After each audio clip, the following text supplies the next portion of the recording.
Welcome to our channel dream to success. আমি তোমাদের এর আগের দিন উদ্ভিদ কলা পড়িয়েছিলাম, তার দুটো পড়িয়েছিলাম, ভাজক কলা, স্থায়ী কলা। এবার আজকে আমি তোমাদের স্থায়ী কলা পড়াবো। তো চলো স্টার্ট করা যাক। স্থায়ী কলাতে আমরা দেখি, স্থায়ী কলা পড়াবো। তো দেখি স্থায়ী কলা কাকে বলে। ভাজক কলা থেকে উৎপন্ন বিভাজনে অক্ষম। আমরা এর আগের দিন কী পড়েছিলাম যে ভাজক কলা বিভাজনে সক্ষম, কিন্তু স্থায়ী কলা কি বিভাজনে অক্ষম। ভাজক কলা থেকে উৎপন্ন এবং বিভাজনে অক্ষম এই রকম পরিণত কলাকে কি বলা হয়? স্থায়ী কলা। স্থায়ী কলার বৈশিষ্ট্য কী কী? না, কোষগুলো আকারে সাধারণত গোলাকার, ডিম্বাকার, বহুভুজাকার ইত্যাদি হয়।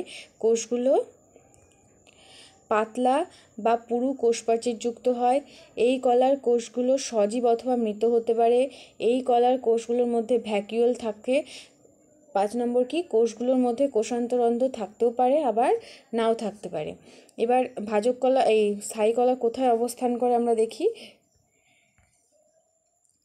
উদ্ভিদের মূল, কাণ্ড, পাতা প্রভৃতি প্রায় সব অঙ্গেই এই কলা দেখা যায়। তাহলে কোথায় কোথায় দেখা যায়? উদ্ভিদের মূল, কাণ্ড, পাতা প্রভৃতি সব অঙ্গে এই কলা দেখা যায়। স্থায়ী কলার কাজ কি? না, উদ্ভিদকে দৃঢ়তা প্রদান করে, খাদ্য উৎপাদনে সাহায্য করে, খাদ্য ও জল সংবহনে সাহায্য করে, খাদ্য জল সঞ্চয়ে সাহায্য করে, আর রক্ষণমূলক কাজে সাহায্য করে। এবার প্রকারভেদ দেখি। স্থায়ী কলাকে কয় ভাগে ভাগ করা যায়? স্থায়ী কলাকে 2 ভাগে ভাগ করা হয়েছে। কি কি? না, সরল স্থায়ী কলা আর জটিল স্থায়ী কলা। এবার এই সরল স্থায়ী কলার মধ্যে কি কি পড়ছে দেখি আমরা।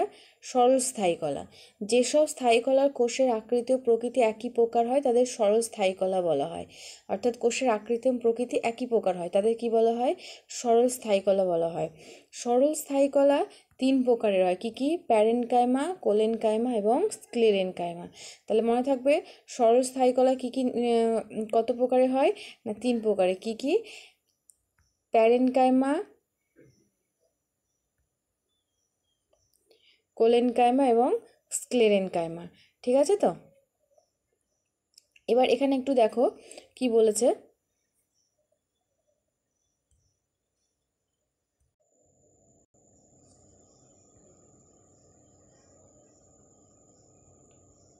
এবার একটা জিনিস আমরা পড়ি যে ক্লোরেনকাইমা কি? ক্লোরোপ্লাস্টযুক্ত প্যারেনকাইমাকে ক্লোরেনকাইমা বলা হয়। ক্লোরোপ্লাস্টযুক্ত প্যারেনকাইমাকে ক্লোরেনকাইমা বলা হয়। আর এরেনকাইমা কি? বায়ু গহ্বরযুক্ত প্যারেনকাইমাকে এরেনকাইমা বলা হয়। ঠিক আছে? যেমন ইডিওব্লাস্ট বজ্রপদার্থযুক্ত প্যারেনকাইমাকে ইডিওব্লাস্ট বলা হয়। মানে ইডিওব্লাস্ট কাকে বলে? কোনটা ইডিওব্লাস্ট? না, বজ্রপদার্থযুক্ত প্যারেনকাইমাকে ইডিওব্লাস্ট বলা হয়। তাহলে আজকেকার মতো ক্লাস এই পর্যন্ত। আমি এর পরের দিন তোমাদের এই প্যারেনকাইমা, কোলেনকাইমা এবং স্ক্লেরেনকাইমা নিয়ে পড়াবো। তোমাদের যদি ক্লাসটা ভালো লেগে থাকে তাহলে অবশ্যই একটা লাইক করে দিও এবং চ্যানেলটাকে সাবস্ক্রাইব